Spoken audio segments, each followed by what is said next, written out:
Саламатсыздар ма, балалар? Саламатсыздар. Бүгін жаратылыстану сабағын бастаймыз. Сабағымызды бастамас бұрын ертең қандай мереке? Көктемнің алғашқы мерекесі.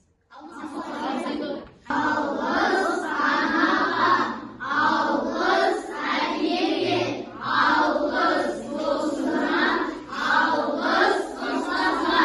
Оқушылар, сабағымызды бастамас бұрын Кликерс веб-сайты арқылы топқа бөліп алайық.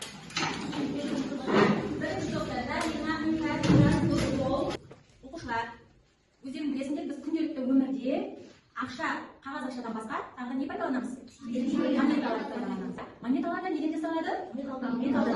Олай болса, бүгінгі сабағымызда біз өз-өзімізді монета жинап бағалаймыз. Және де сабақтың соңында өте белсенді оқушыларға мынандай медальдар беретін боламыз, және де мадақтау қағаздарын беретін боламыз. Оқушылар, өткен сабақта біз қара металл дегеніне тақырып боламыз. Қанекей сол тақырып бойынша білгенімізді ескереміз. Ол үшін Кликерс ойыны арқылы сұрақтарға жауап береміз. Қазір қолдарында барлықтарының код бар. Сол кодта қолдарына ұстап отырыңдар. Тақтадан сұрақтар шығады. Дұрыс нұсқасын таңдасаңдар, кодты жоғары көтереміз.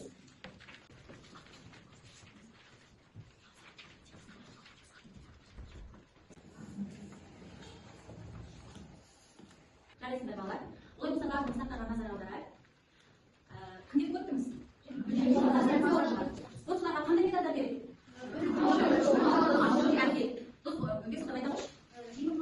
Алтын, күміс, қола береді. Өте дұрыс айтасың. Кәнеке олай болса марапаттаушыға көмектесейік. Бұл жерде орындар ауысып кетті. Бірінші орынға қандай медаль беріледі, Сұлтан? Бірінші орынға алтын медаль беріледі. Тамаша. Екінші орынға күміс медаль береді. дұрыс айтасың. Үшінші орынға қола медаль беріледі. Неліктен бірінші орынға алтын медаль беріледі? Батырлар? Өйткені ол ең қымбат бағалы медаль. Өте жақсы, дұрыс айтасың. Неліктен екінші орынға күміс медаль беріледі? Мирас? Өйткені ол алтыннан кейінгі бағалы медаль. Медаль. Олар бүгін сыныптағы қыздардан не байқап тұрсыздар? Қандай ерекшелік, өзгешелік байқап тұрсыздар? Қазақи нақыстар, сырға, шашбау киіп айтасыздар, иә? Қазақтың ұлттық әшекейлерін тағынып келді. Кәнекей, айтайықшы, мысалы, Айбина не тағып келдің сен? Басындағы қандай бұйым ол? Шекелі, дұрыс айтасың. Айдана, сенің құлағында қандай бұйым? Сырға, дұрыс айтасыңдар, иә? Тағда, шашбау тағып келген қыздар бар ма бізде? Шашбау. Я, Альбинада мінекей шашбау бар екен, дұрыс айтасыңдар. Енді қандай металл пайдаланады? Күміс, тағда, алтын, дұрыс айтасыңдар, иә? Неліктен осы алтын, күміс металдарын пайдаланады осы әшекей бұйымдарды жасауға? Өйткені ол білім. Сұлтан айтады. Өйткені ол білінбейді, мұжылмайды. Ол адамға энергия береді. Жақсы. Тағы қандай қасиеттерін бағалаймыз? Даттанбай, дарпаспайды, иә? Сынбайды деген, дұрыс айтасыңдар.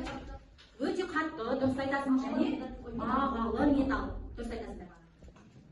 Олай болса, бүгінгі біздің сабағымыздың тақырыбы металдар қандай болады? Осы тақырып бойынша не үйренеміз? Түсті металдар түрлерін анықтаймыз, және де олардың таралу аймақтарын анықтаймыз. Оқушылар, жаңа сабағымызды бастамас бұрын барлығында видео тамашалау.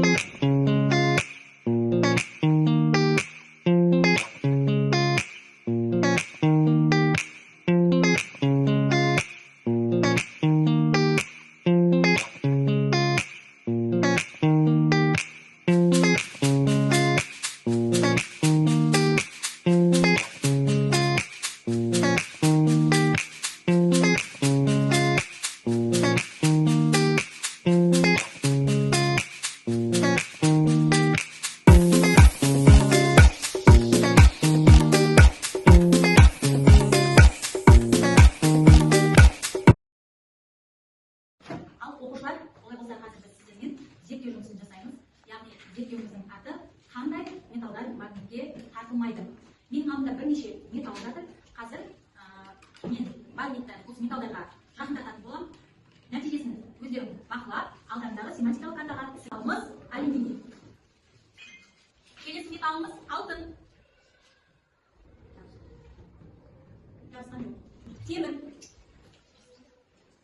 Темір. Жақсы. Оқушылар, қазір біз картамен жұмыс жасаймыз. Яғни түсті металдардың қаралу аймағын анықтаймыз. Алдарында карта бар. Жұппен сол картаға қарап, металдардың шартты белгілеріне қарай отырып, қай жерге, қай кеңінен өтіп